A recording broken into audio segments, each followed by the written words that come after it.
On the first day of March Madness, this is Dylan Morgan, aka Vanilla Sugar, and this is the Vanilla Sugar podcast. I'm sorry I did not have a podcast yesterday. I recorded a podcast yesterday. For whatever reason, when I went to put it onto my phone and edit and upload it, it was just not there. And there was not much I could do at that point except redo it all again. And this is just not something you redo. I think too hard if I try it again, I think too hard about what I say. And when I record these, I kind of just like to talk about it like it's the first time I'm talking about it, because it is. So let's get to some news. Mike Trout today, while I was in school, signed a 12-year, $430 million deal extension with the Angels. Has a .307 career batting average, 240 home runs, 648 RBIs. Stats are really not needed to tell you who Mike Trout is.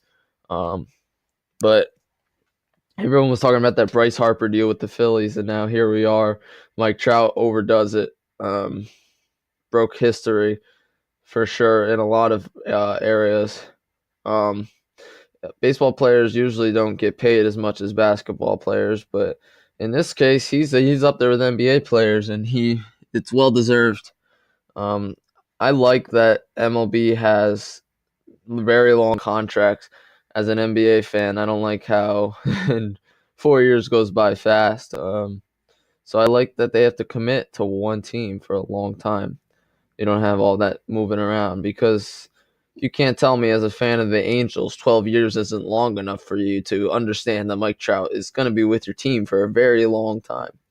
I like that idea that the MLB has. So yeah, nothing really to talk about there. He re-signed with the Angels.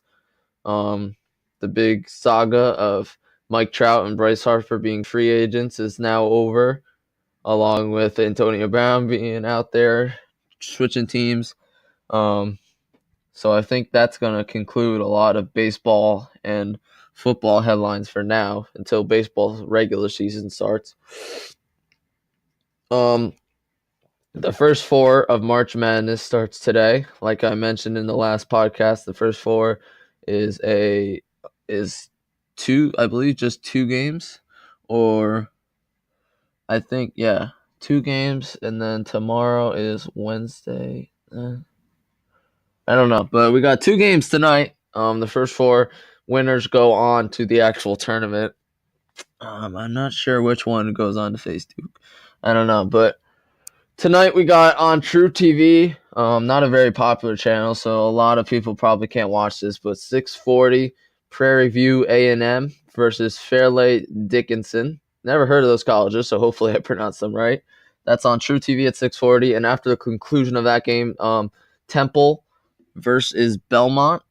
Both are taking place in Dayton, Ohio, I believe. So yeah, just a little mini kickoff to March Madness. I'm very excited to be following it. It's gonna be a lot of work for me with my podcasts, so that's why today I will be recording podcasts and doing some articles I've wanted to get out of the way, so that when March Madness starts, I can spend some time on it. Go over. There's gonna be a lot of games to cover Thursday and Friday, but I'm excited for the challenge. So let's go to the NBA now. College basketball simmers for a few days, and then Thursday is when we'll be filling the podcast with college basketball news. But let's go to the NBA. The Nuggets clinched the playoff spot last night. They won 114-105 over the Celtics. Nikola Jokic had 21 and 13 rebounds. I guess a good win for the Nuggets. A good milestone, clinching the playoff spot.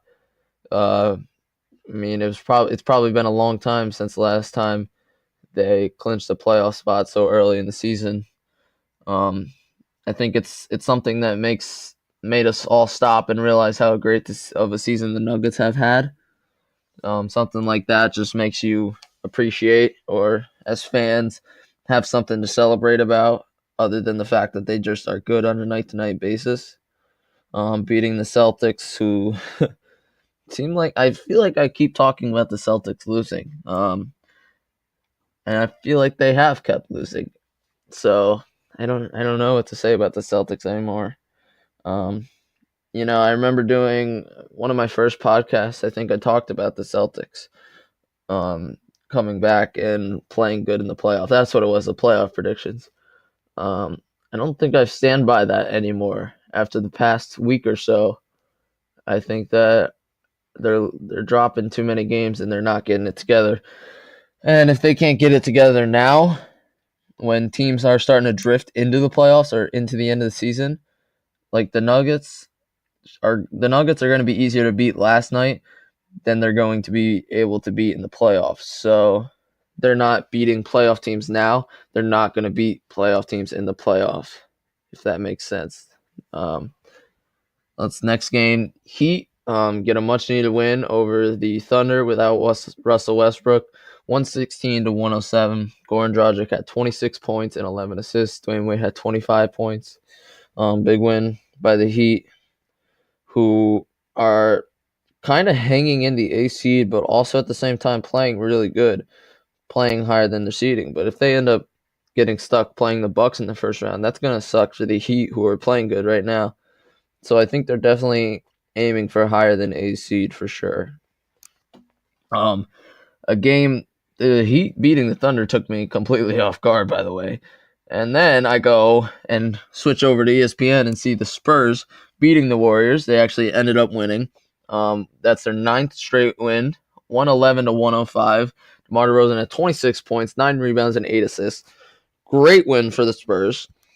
Not because it's 9 straight, but because they beat the reigning champions and the team that supposedly runs the league. And I think this was very character of the San Antonio Spurs. Kind of reminded me of 2014, around that time, watching the Heat and Spurs both get big wins against good teams. I think the Spurs, I don't I don't understand why we'd expect anything different from the Spurs. Had a rough start, but that was because I think of the trade with Kawhi, and I think that really knocked them back. They have a lot of young guys. They were so used to having veterans for a while in Tony Parker, Ginobili, Duncan, so and so. So now DeMar DeRozan and LaMarcus Aldridge are a new kind of duo. That point guard, I don't even know his first name. His last name's White. Just a new team. So off to a slow start, but right now, just not wasting any time picking up wins, getting a better seed, and they're most likely making the playoffs, which I like to see. Great franchise, and I love seeing the Spurs succeed. I also love seeing the Warriors lose. Not hating on the Warriors, but people said the Warriors were going to ruin the league. As a basketball fan, you don't want the league to be ruined, so I'm very glad to see teams being able to beat the Warriors. I don't know if it's the Warriors playing down the competition or teams just playing playing above themselves to beat them. Either way, it's an interesting thing. That's all I ask. Dirk Nowitzki passed Wilt Chamberlain for 6th on all-time scoring list last night. The Mavericks, by the way, lost by 4, 129 to 125 to the Pelicans. Big achievement by Dirk, who has got to be the NBA's one of the most unique scorers the NBA has ever seen. Coming out at 7 foot, playing power forward. Really the first stretch four that the NBA saw, and now has, a lot of people say it's Steph Curry that started the shooting revolution, but big guy shooting was really started by Dirk, I think. Just a lot of respect for Dirk from anyone, including myself.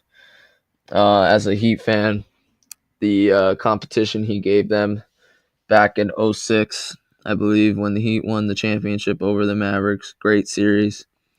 And I don't know a reason to not like Dirk. Always been a humble guy, just done his job, stayed very quiet, and look at him still out there being able to hit shots. Played awesome in the All-Star game. That was fun to watch. So Damian Lillard dropped 30 points and 15 assists in their 106 to 98 win over the Pacers. Trailblazers are really a team playing with it right now. I think the Rockets are more talented than them. There was a 3-way tie for 3rd seed, but I think the Rockets deserve that 3rd seed. I think for sure the Trailblazers 4th. But the Spurs might make it into that fourth before the end of the season. It's going to be tight, but I think the Spurs could take that 4 seed even, and that would send the Thunder all the way down to 6 seed maybe, or the Trailblazers. It's crazy thinking about the Thunder, the Trailblazers, with how good these teams are this year, all the way down to 6 seed. But just makes for great first round matchups, really. Um, yeah, the West will be a fun conference to watch when it comes to start of the playoffs. And Damian Lillard, I'm excited to watch play in the playoffs. Playing great right now. I could have sworn I just heard a mouse, but I'm gonna ignore it and keep going. But that's it for this one. I'm actually, as soon as I end this podcast, gonna record another one. I think I said, yeah, on my last podcast, I'm going right into my podcast about 2K Constantine, a 2K YouTuber. I'm going to be talking a little bit about 2K. Might be a little shorter. Make sure to listen to both. Leave a like. As always, subscribe. Thank you all for listening. This is Vanilla Sugar signing out.